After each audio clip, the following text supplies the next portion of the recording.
Hello, everyone. Thank you. It's a pleasure to be with you today to talk about recent innovations and new programming in world languages. As Will told you, I am Micah. I'm the chair of the language department. Thanks to generous gifts, language faculty have been able to aid our students in bringing about the world that ought to be through the growth of existing programs and the creation of new ones. One thing that I'm very excited about, it's now possible for a Friends Seminary student, a lifer, to study a second language from kindergarten through 12th grade. And for us, this is very important in language because one of the key words that we use often is proficiency. And someone was just asking during lunch, can we expect a child who leaves Friends to be able to speak, to use the language? And the answer is yes. I always tell people that proficiency is when you are able to go to a country whose language you've studied, and you can speak to a person in their language, someone who is not used to dealing with non-speakers of that language, and be understood. To me, that is a huge success, and that's what we hope for each of our students. For a school of our size, the possibility of studying one or more of 5 languages, we have 5 languages, Arabic, Chinese, French, Latin, or Spanish, is almost unheard of. It's very, very rare. Today, I will focus on our newest programs, Arabic, Chinese, and the kindergarten Spanish program.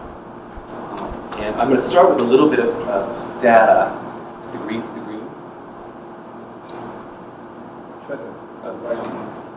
Okay, so I want to start with our newest languages. I still consider Arabic new. Arabic started in 2008, and it started in upper school, and we now have a full upper and middle school program beginning in 5th grade, which is a very big success for us. The enrollment is small in comparison to our other languages. We have a middle school enrollment of 28 students in Arabic A, B, and C, levels A, B, and C. And we have an upper school enrollment of 25 students in levels 1, 2, 3, and 4. We will offer advanced Arabic by the year 2017. One of the problems we encounter is that after Arabic 4, our students graduate. So by the year 2017, we will have kids who will be in 11th grade in Arabic 4, and they'll be able to take advanced Arabic. Our other new addition is much newer, Chinese. In 2013, we had the rollout of Chinese, and it was on a more accelerated rollout. So in Chinese, we now have a full upper and middle school program beginning in 5th grade as well, so Chinese A, B, and C in middle school, and then Chinese 1, 2, 3, and 4 in upper school.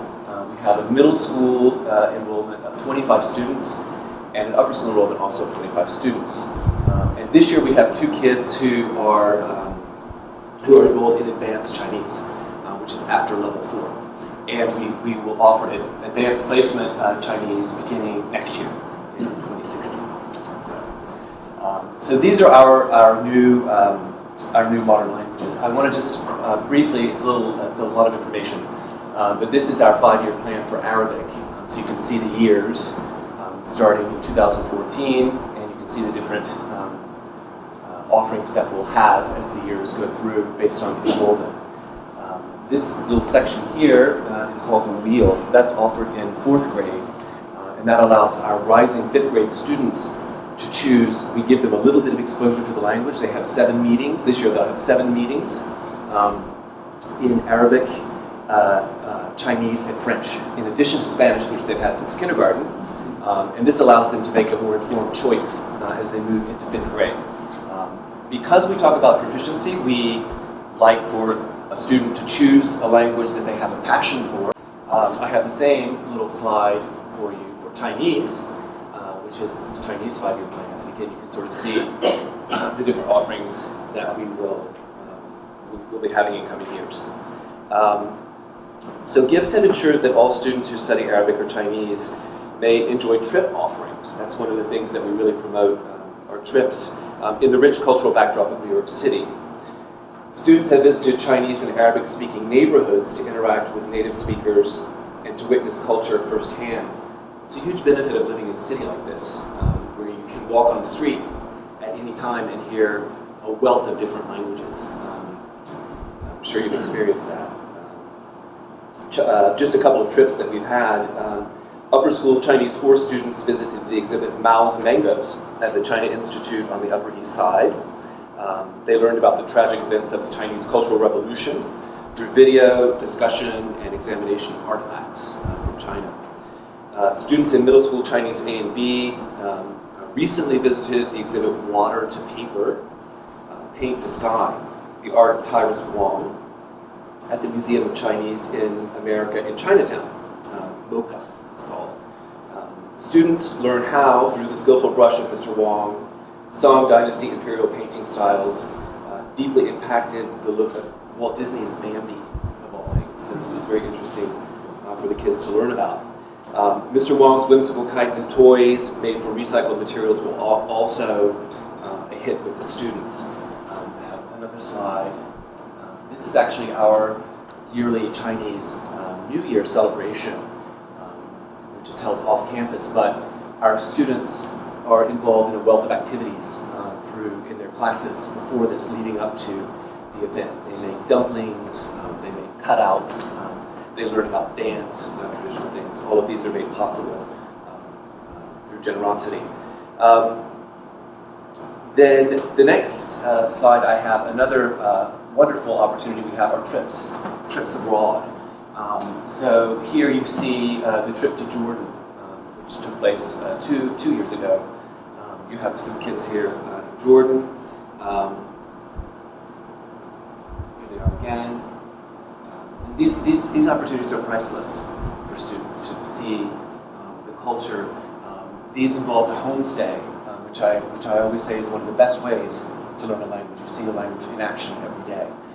The kids learn that it's a vehicle of communication. It's a means of communication. If you hope to get what you want, you have to use that as the means of communication. We try to instill that every day in our classes. We say, we shoot for 100% target language, and it works with the kids. This is the China trip.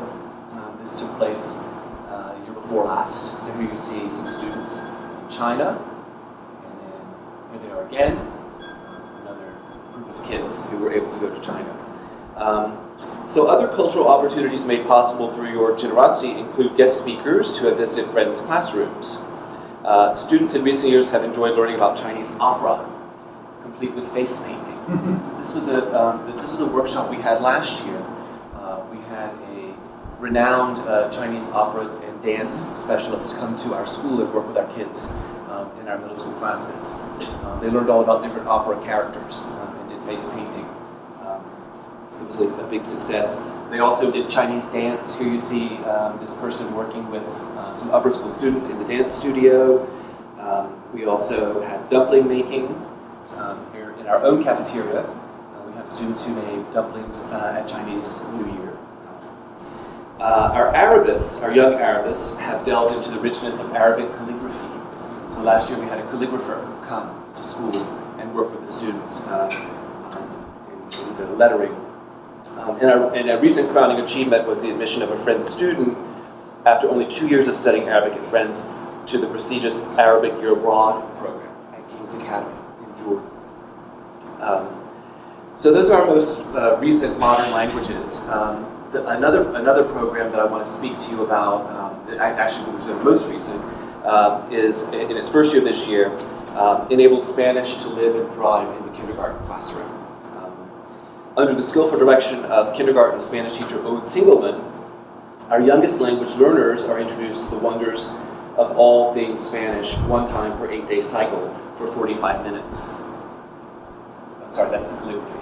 So it's the calligrapher still with the Arabic kids. Here you have kindergartners in the lower school, in the kindergarten classroom. The beauty of this program lies in the fact that kindergarten teachers or assistant teachers who are bilingual also give portions of their lessons entirely in Spanish. As you probably know or have heard, at this age, kids are like sponges. So they're able to take a lot of different input from a lot of different sources and make sense of it. They're learning language, they're learning their own language. And now's the time, at this age, to really sort of give them that language immersion, that bath of language, and they can get what they can, and the rest goes by the side, but eventually, repetition, they start understanding. We say in language teaching I plus one, which means input plus one, and that means you should always challenge a child slightly above what they may be used to, and they'll always rise to the occasion. And if they don't, you can help them figure out how. Under oaths coordination, kindergarten teachers or assistant teachers introduce such concepts as families, shapes, numbers, and colors, all in Spanish. Through contributions, our kindergarten program boasts a budget that enables our teachers to enrich the curriculum with the tools and visual scaffolding necessary to capture and maintain our youngest students' interests and attention. Students at this age, their learning is fueled through song and discovery. One of our most popular events in the fall is the Lower School Day of the Dead celebration, which you see here. It involves face painting that is done by Ud Singelman, who's our kindergarten teacher, and Melanie Mercado, who's our lower school Spanish teacher. They learn about the Mexican tradition and how in Mexico, for the Day of the Dead, and how in Mexico death is seen as a continuation of life. It's just another stage of life. Students make paper cutouts, candy skulls, and enjoy face painting. And they still, even my kids in 5th grade now who've gone through this wonderful celebration, they still talk about this. Every time this celebration comes up, at this time of year, it's starting soon, they all know. They all are very excited about it. This is also during the Day of the Dead celebration. Without your generosity, such innovation and variety of offerings would not be possible.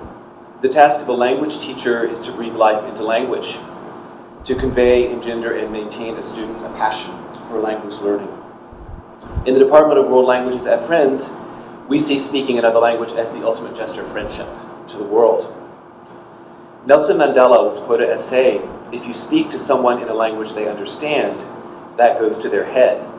If you speak to them in their language, that goes to their heart."